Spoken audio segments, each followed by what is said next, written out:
Hello friends, good morning. आप सभी का स्वागत है मेरे यूट्यूब चैनल में। जैसा कि हम सभी देख रहे थे भारत का भूगोल, और आज का जो टॉपिक है वो है उत्तर की पर्वत श्रेणियाँ। तो उत्तर की पर्वत श्रेणियाँ कौन कौन सी है ये आज समझने का प्रयास करेंगे। वीडियो पर बने रहिएगा। वीडियो शुरू करने से पहले आपसे मेरी रिक्वेस्ट है कि यदि आपने मेरे चैनल को सब्सक्राइब नहीं किया है तो सब्सक्राइब कर लो, ताकि आपको ऐसे वीडियो मिलती रहे। तो चलिए शुरू करते हैं। उत्तर की पर्वत श्रेणियों का वर्गीकरण। सबसे पहले समझते हैं कि उत्तर की जो पर्वत श्रेणियां हैं उसको मुख्य रूप से कितने भागों में बांटा जा सकता है।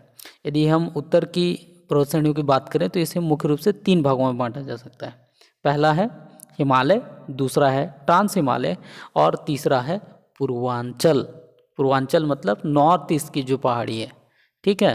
तो मुख्य रूप से 3 भागों में बांटा जा सकता है। चलिए इसको मैप में आपको समझाता हूँ, ठीक है। तो सबसे पहले नीचे आ जाता हूँ, यहाँ पर मैप रखा हुआ है। तो यहाँ पर मैं समझाता हूँ कि जो हिमालय है, जो मुख्य हिमालय है जिसके बारे में हम लोग पढ़ते हैं, है ना, जो मेन हिमालय वो इस तरीके से फैला हुआ है। ये मेन हिमालय के ठीक उत्तर की ओर दूर में भी हिमालय है ना, जो मुख्य हिमालय से थोड़ा सा दूर है, तो उसको हम कहते हैं ट्रांस हिमालय। ये इस वाले एरिया में और हिमालय है जो मुख्य हिमालय से थोड़ा दूर है, तो उसको हम क्या कहते हैं, ट्रांस हिमालय। और जो उत्तर भारत में जो हिमालय है, इधर उत्तर पूर्व की ओर जो हिमालय है उसे हम क्या कहते हैं, पूर्वांचल कहते हैं, ठीक है। तो क्या समझ में आया? मुख्य हिमालय से दूर का हिमालय को ट्रांस हिमालय कहते हैं, और जो उत्तर पूर्व का जो हिमालय है उसे हम क्या कहते हैं, पूर्वांचल कहते हैं, ठीक है। तो सबसे पहले समझते हैं। सबसे पहले मैं बताता हूँ आपको, ट्रांस हिमालय के बारे में बता देता हूँ। ट्रांस हिमालय की जो श्रेणियाँ हैं मुख्य रूप से उसको 4 प्रमुख भागों में बांटा जा सकता है। भारत में जो सबसे ज़्यादा जो विस्तार है जिन पर्वत श्रेणियों का, तो वो कौन कौन सा है? वो है आपका काराकोरम है, लद्दाख है, और फिर क्या है, जायस्कर है। ये तीनों पर्वत श्रेणियाँ भारत में इसका ज़्यादा विस्तार है। जबकि कैलाश पर्वत श्रेणी जो है तिब्बत की ओर है ना, तिब्बत की ओर है। और ट्रांस हिमालय का ज़्यादातर विस्तार ये समझ लो कि वो किधर है, तिब्बत की ओर है ना। इसमें एक एक करके यदि आपको थोड़ा सा समझाऊं तो उसके लिए थोड़ा सा बनाना होगा मुझे। चलिए बना लेता हूँ। मान लीजिए इन जम्मू एंड कश्मीर है, मान लेते हैं। तो सबसे उत्तर की ओर जो पर्वत श्रेणी है वो कौन सा है? काराकोरम पर्वत श्रेणी। काराकोरम पर्वत श्रेणी की यदि हम बात करें तो सबसे ये उत्तर में है भारत का।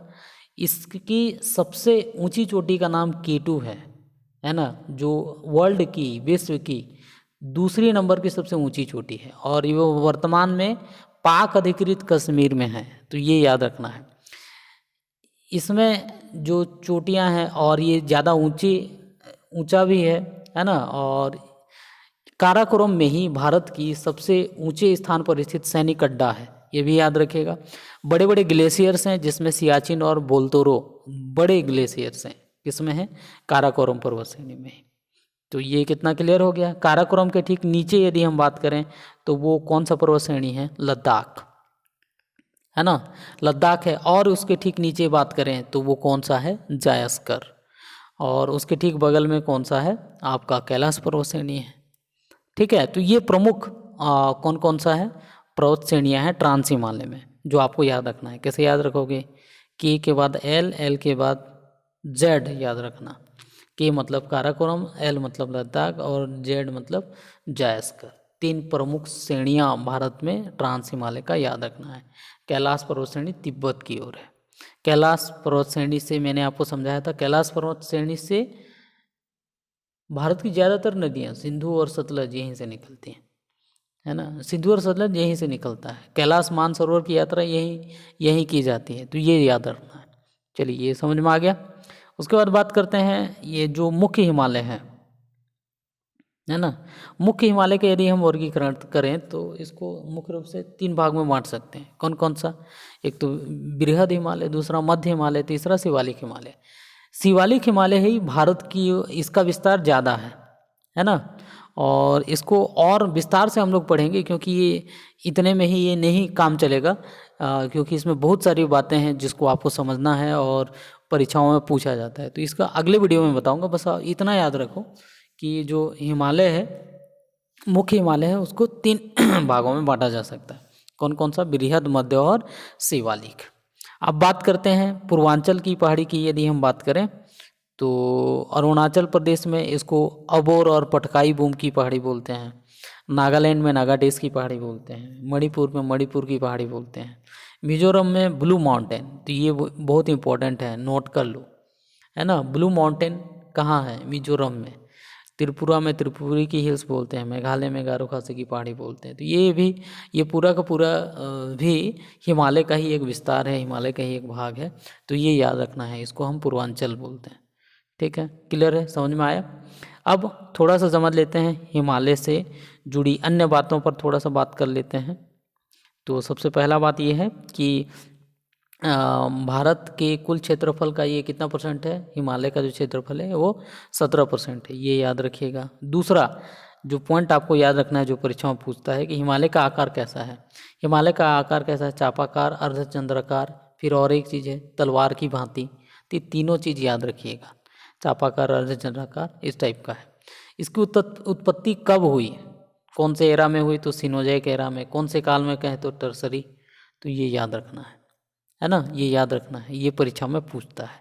अब उत्पत्ति कहाँ से हुई, ऐसा पूछता है एग्जाम में, तो भूसन्नति के 33 सागर में, है ना। भूसन्नति के 33 सागर में। ये 33 सागर क्या होता है, इसको किसी अगले दिन, अगले वीडियो में आपको ठीक से समझाऊंगा। बस अभी इतना याद रखना, याद रख लेना कि भूसन्नति की 33 सागर से हुई है, ये आपको याद रखना है ना।